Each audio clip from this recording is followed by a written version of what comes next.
The next morning, Paul left the pilgrims' hostel and walked to the riverbank. The Ripa Grande was where boats going down the river from the city were moored. He found one to take him to the coast. He decided to go back to Monte Argentario to look for a place to stay.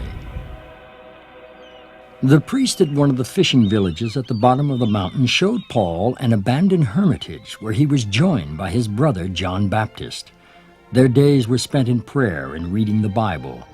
They would get up at midnight for matins and meditation, and on weekends they would go down to some of the small towns along the coast to teach the people how to pray and explain the scriptures to them.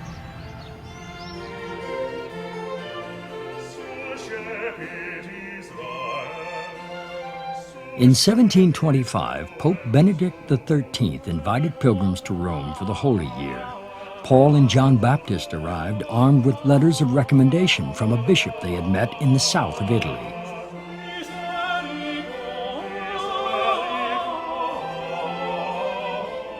In the Vatican Basilica, while the two brothers were praying near the tomb of St. Peter, they were noticed by a young Vatican official, Marcello Crescenzi.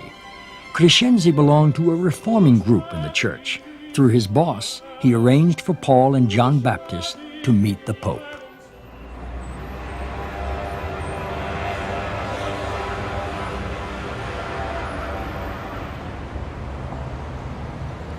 The meeting, such as it was, took place here, at the Church of the Navicella, the little boat.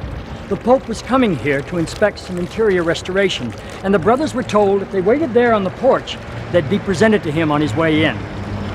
When the papal carriage arrived, the Pope disembarked and made for the church.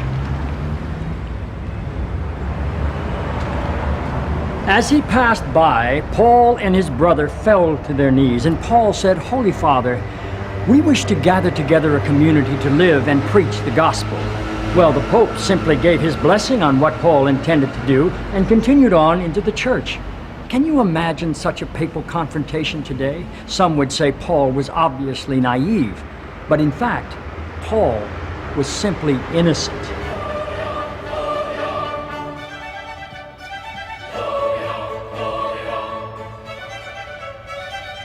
Marcello Crescenzi's boss, Cardinal Corradini, asked the two brothers to stay in Rome for a while and work as chaplains in a new hospital. Although it wasn't what they had in mind, they agreed. The cardinal thought it would help them in their work if they became priests. On the 7th of June, 1727, Paul and John Baptist were ordained to the priesthood by the Pope himself in the chapel of the Canons in St. Peter's. As priests, they could now celebrate the Eucharist and the Sacrament of Penance. Pope Benedict gave them a letter which they could use as proof of good standing if they wanted to return to Monte Argentario, which they did the following year. 2 years after their return to Monte Argentario, the local bishop asked them to preach a series of missions in the region. This new venture was to become Paul's life's work. The flat marshlands along the coast were a breeding ground for malarial mosquitoes. Inhabited only by the poorest people who could live nowhere else, they were plagued as much by violent crime as by disease. The region was neglected by the clergy, who tended to gather in the more prosperous parts of the country. Preaching missions in this poor area became the way for Paul and those who would work with him to reach out to thousands of people in need of the most basic pastoral care. Allora ecco che lui già nella regola aveva messo un impegno forte di predicare in un modo adeguato alla cultura della gente, quindi alla gente di campagna o quello dei boschi, quindi adattarsi a loro nel linguaggio. Paul's missionary work among the poor and abandoned moved others to join him, and soon he had to build a house for his growing community. The people of the garrison town of Orbetello, below Monte Argentario, were willing to build a retreat house for this community of missionary hermits, but a war between Spain and Austria was being fought on their doorstep. Orbetello was a real fortress, surrounded on 3 sides by water and on the 4th by stout walls. It was not going to be taken easily. The Spaniards decided to shell the town until the Austrian garrison surrendered. When Paul heard this, he went to the general and pleaded on his knees for the people of Orbetello. After much persuasion, the general finally agreed not to bombard the town, but to continue a blockade instead. After that, Paul was a kind of local hero for the people of Orbetello, who willingly worked to help him build his monastery. Among the families of the town who became his friends were the Grazis. Agnes Grazi was a young woman who'd been greatly influenced by Paul's preaching, and she often wrote to him to seek advice about prayer. Many of his replies to her are preserved in the Passionist archives, among the collection of almost 2,000 of Paul's letters. In one letter, for example, he writes to Agnes about some visions she thought she was having. Chase away your imaginary visions, as I've already told you. Pray in pure faith and rest in God's love. Pay no attention to visions, but search for God, search for love, and do not doubt. Paul was a no-nonsense mystic who always guided people to what was essential, abandoning oneself totally into the loving hands of God. When his monastery and church were completed in 1737, he dedicated them to the presentation of Mary in the temple, which symbolizes Mary's total gift of herself to God and her abandonment to his will.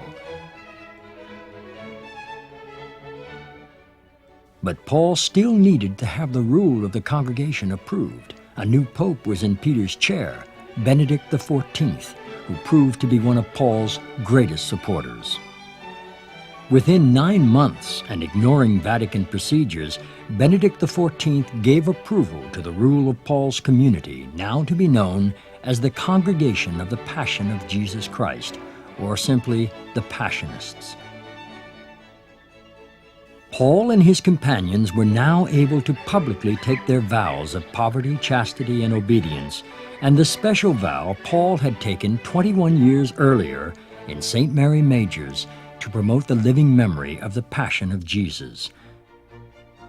Now, too, for the first time, they could wear the sign of the Passion revealed to Paul as a young man in Castellazzo. The congregation grew and began opening houses throughout central Italy. And then he realized a priesthood was a great gift that God was offering him, and he could have priests within his congregation. He realized he could have brothers within his congregation. Then he realized there was also a place for women. And so with Mother Mary of the Crucified, he founded the Passionist nuns. And like Paul of the Cross and Passionists, we have a special charism of compassion. Paul continued his work of preaching the Passion of Christ and guiding people in the ways of prayer almost to the end of his life. His last public sermons were preached in Rome at Santa Maria in Trastevere in 1769. The then Pope Clement XIV, a Franciscan and a close friend of Paul, asked him to preach a special mission. Paul was now 75 years old and in ill health, and on the last day of the mission, the crowds that had come to hear him were so large that they filled not only the church, but overflowed in the entire piazza, and everyone was there. There were pulpers and princes, there were cardinals and carpenters. Paul's biographer Stromby wrote, "That huge audience could be seen in complete silence, listening with full attention to the venerable old man. And when he expressed his innermost feelings, especially in meditating on the Passion of Jesus Christ, they were filled with tenderness of heart." Amazing. This is the original document, 1769. And it's older than the American Declaration of Pope Independence. Clement wanted to show his appreciation of Paul and his community. He gave his solemn approval to the Passionist congregation by the papal bull Supremi Apostolatus. This is the seal of Pope Clement XIV. And so that Paul could establish a community in Rome, he gave him the monastery and basilica of Saints John and Paul.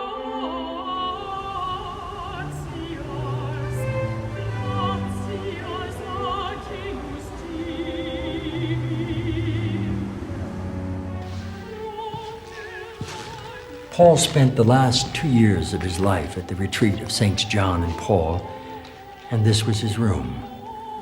On October 18th, 1775, he died here, surrounded by his community and listening to a reading of the Passion of Jesus from the Gospel according to St. John.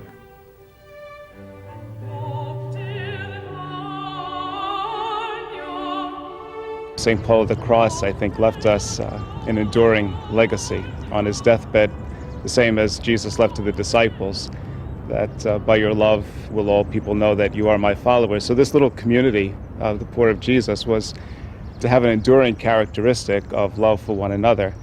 And it seems to me that in the whole spirituality of Paul of the Cross, in the cross and preaching Christ crucified, you really do need a community to support you, that love is really only ingenious, as St. Paul of the Cross would say, in the give and take of common life. And sometimes that's a wonderful, wonderful experience, and sometimes that's difficult, and we have to learn to love one another.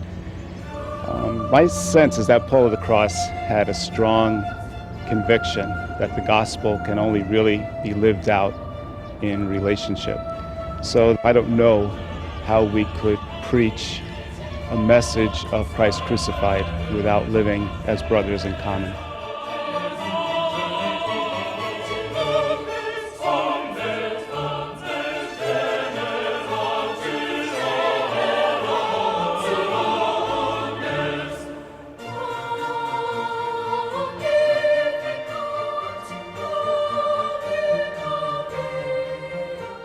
One man's dream of a community of brothers dedicated to the reality of God's love through the passion of Jesus Christ. That's what people remember here today. That's the message proclaimed by Paul's community, the Congregation of the Passion, now active in over 50 countries the world over, and by the Passionist sisters and the many thousands of people whose lives have been touched by the Spirit of St. Paul of the Cross.